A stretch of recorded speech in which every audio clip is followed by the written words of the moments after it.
I showed up for Christmas, but Mom said, "Sorry, I think you have the wrong house." Shocked, I left. Minutes later, my brother called. "Don't be upset, but you know we couldn't let you in." I replied, "Understood." He forgot to hang up.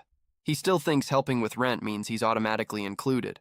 I canceled rent, blocked cards, and by morning there were 61 missed calls. I was shivering on the doorstep, my breath misting in the icy air, fingers numb even inside my gloves. I knocked once, then rang the bell. Christmas lights twinkled from the windows. Laughter spilled out like warm honey, muffled but unmistakable. My mother's shadow flickered behind the glass, and a second later the door swung open. "Sorry, I think you have the wrong house," she said, her voice smooth, her face calm. I blinked. "Mom, what are you talking about?" Her expression didn't change.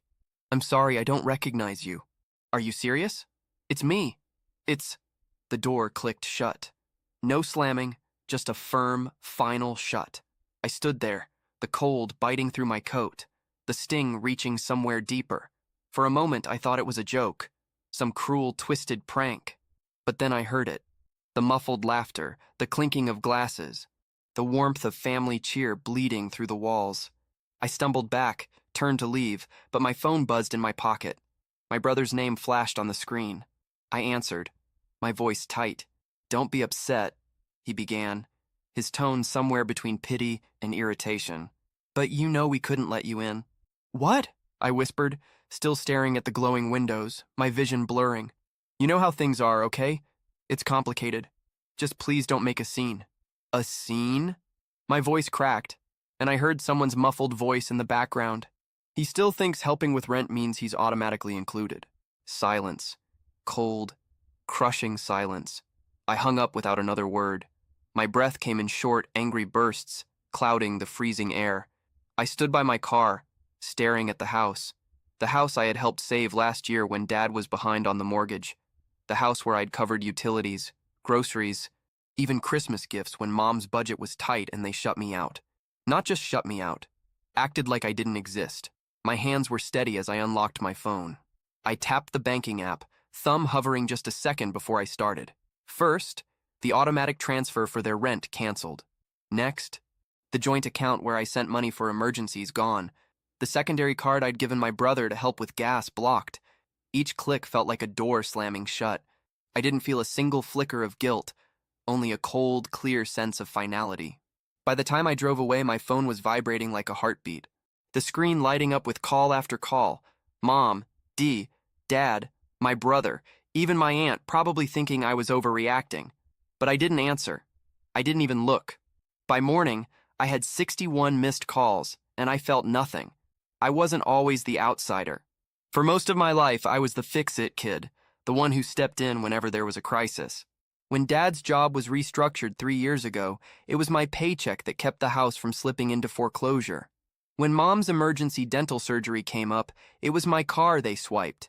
My brother Adam, barely out of college, was always figuring things out, but I never complained, because that's what family did, right? You helped, and I was good at helping. I got a steady job straight out of college, climbed the ladder fast.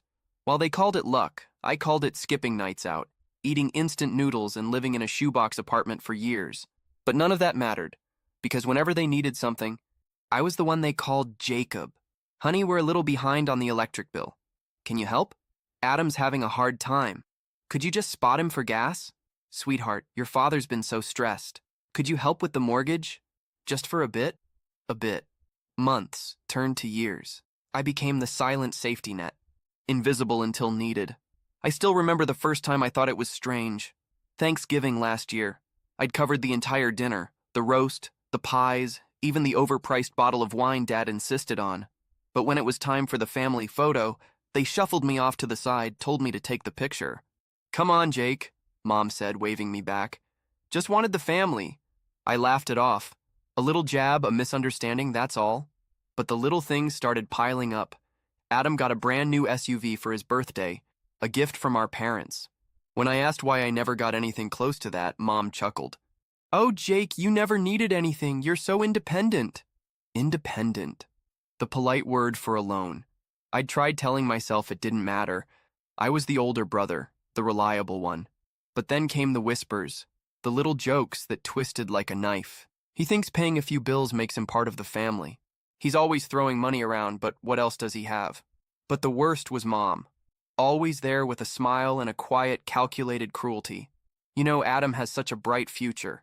If only you could be a little more supportive. Of him, supportive. I paid his student loans.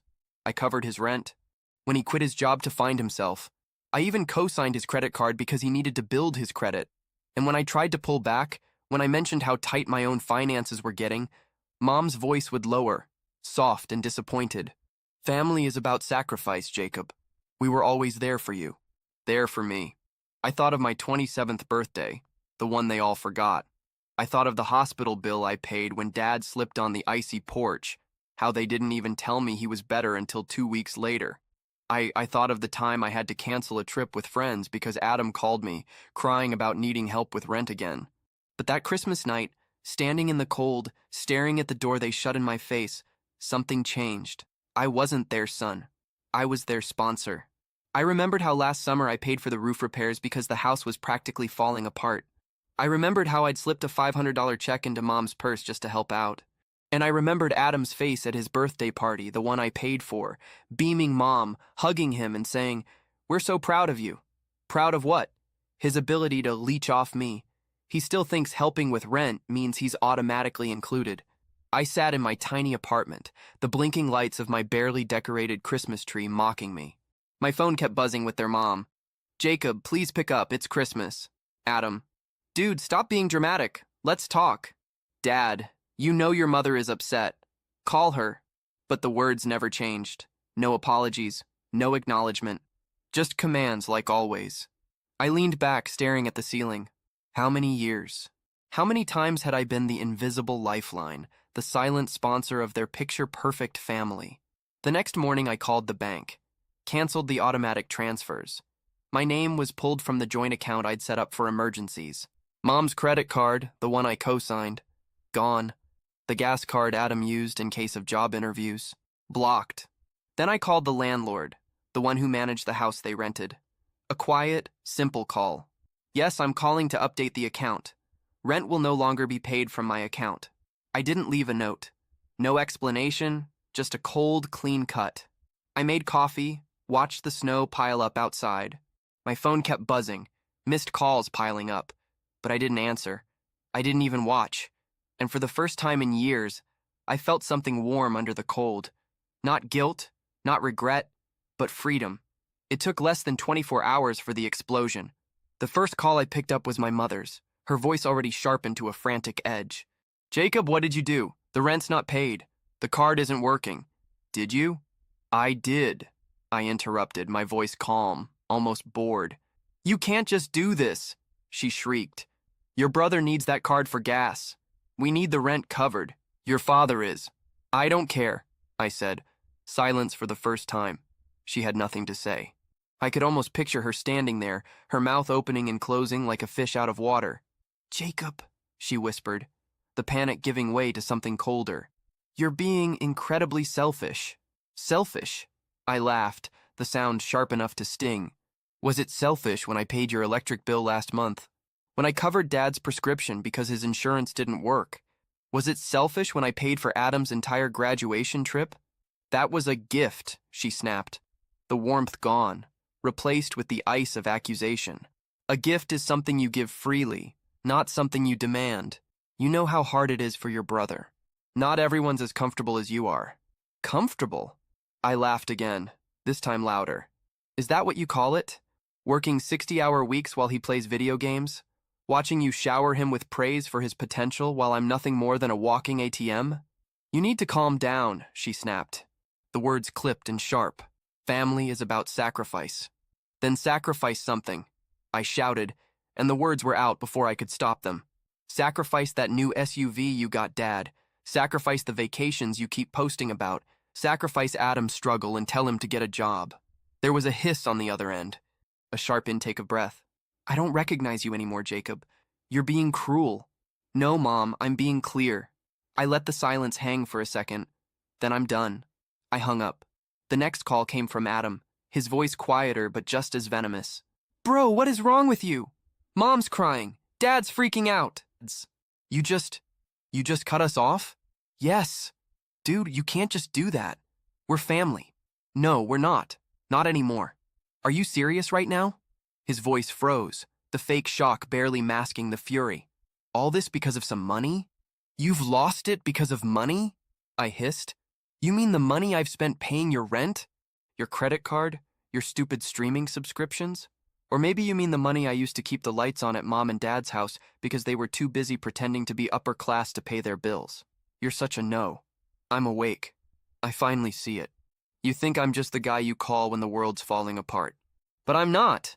Not anymore. You're being dramatic, he spat. But I heard it, the fear beneath the anger.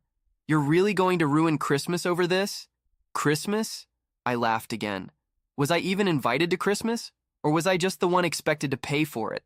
I can't believe you. You don't have to. I was done. I was free. And then came the group text. The nuclear option. Mom, family meeting. Now. Everyone come to the house. I thought about ignoring it.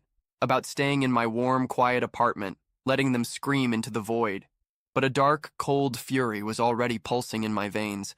So I grabbed my coat, locked the door, and drove. The house was lit up like a postcard, warm light spilling from the windows, the wreath on the door twisted in fake holly and gold ribbon.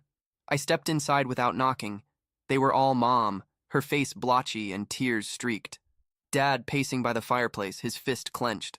Adam Smith slouched on the couch, his phone glowing in his hands. Finally, Mom cried, rushing toward me.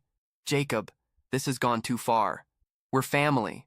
We don't just turn our backs on each other. You did. The room froze.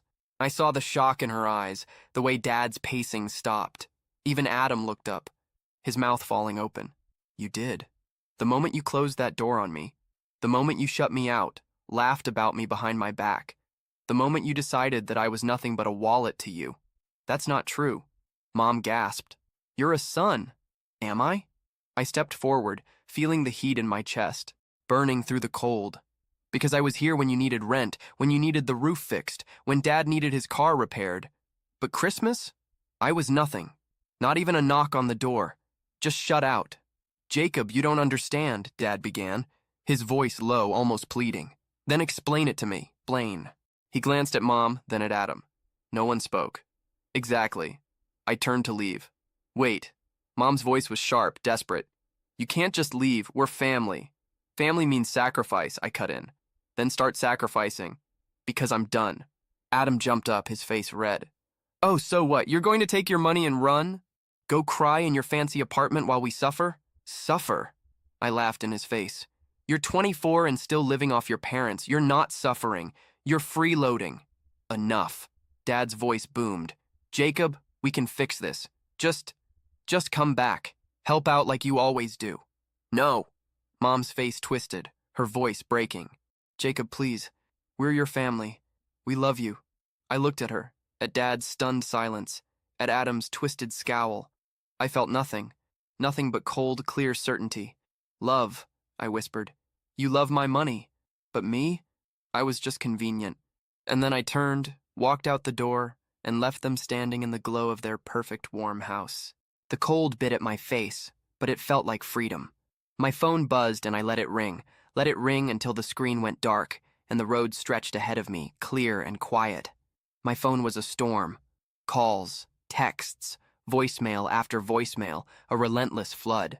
But I didn't answer. I didn't even look. Mom's messages shifted from pleading to guilt-tripping in a Jacob, please. We're your family. How could you do this to us? Your father is sick from the stress. Is that what you wanted? Adam was less dramatic, but no less furious. Seriously, you just abandoned us. You ruined everything. Do you even understand what you've done? But the real chaos began 3 days later, when they showed up at my door.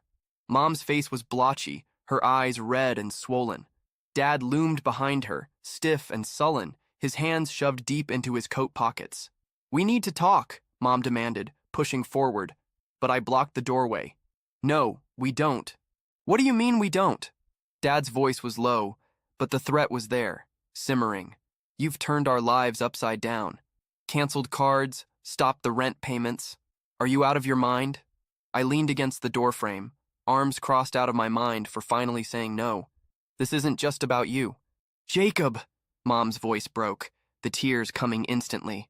We're your family. Your father's health is on the line. That's on you, I said, voice steady. It's always been on you. Listen to yourself, Dad snapped, stepping forward. You're throwing a tantrum over a misunderstanding. This is your home, your family. You shut me out, I shot back. I showed up for Christmas and you closed the door in my face. I paid your rent, your utilities. I kept this family afloat and you treated me like an outsider. Jacob, you're being dramatic, Mom whispered, but her voice shook. Am I? I leaned in, cold fury burning beneath my calm. What did I get in return? Insults behind my back? A brother who thinks I'm nothing but a wallet? Parents who smile at me when they need something and turn away the second I'm not useful? That's not true. Mom's voice wavered, but I saw the flicker of guilt. Oh, it's true. I pulled out my phone, scrolling through the messages until I found the one. The one I'd heard through the door that night. I tapped play and Adam's voice crackled to life. He still thinks helping with rent means he's automatically included. Silence. My mother's face drained of color. Dad's jaw clenched, his eyes shifting to Adam. I didn't mean it like that, Adam blurted, stepping forward. Come on, Jake. You know I was just being honest, I interrupted. Saying what you all think. That's not fair, Mom whispered, tears streaming now. We love you. No, you love what I can do for you. Dad's calm broke his voice, a low growl. Enough of this. You're acting like a spoiled child. You think you're better than us because you have some money? No. I think I deserve respect, but I'll settle for peace. Peace? Dad laughed, but it was a desperate, hollow sound. Cutting off your family isn't peace. It's cruelty. Cruelty? My voice rose, and for the first time I didn't hold back. Cruelty is using someone over and over, making them feel like they owe you just for existing. Cruelty is laughing at me, calling me a fool for caring. Jacob.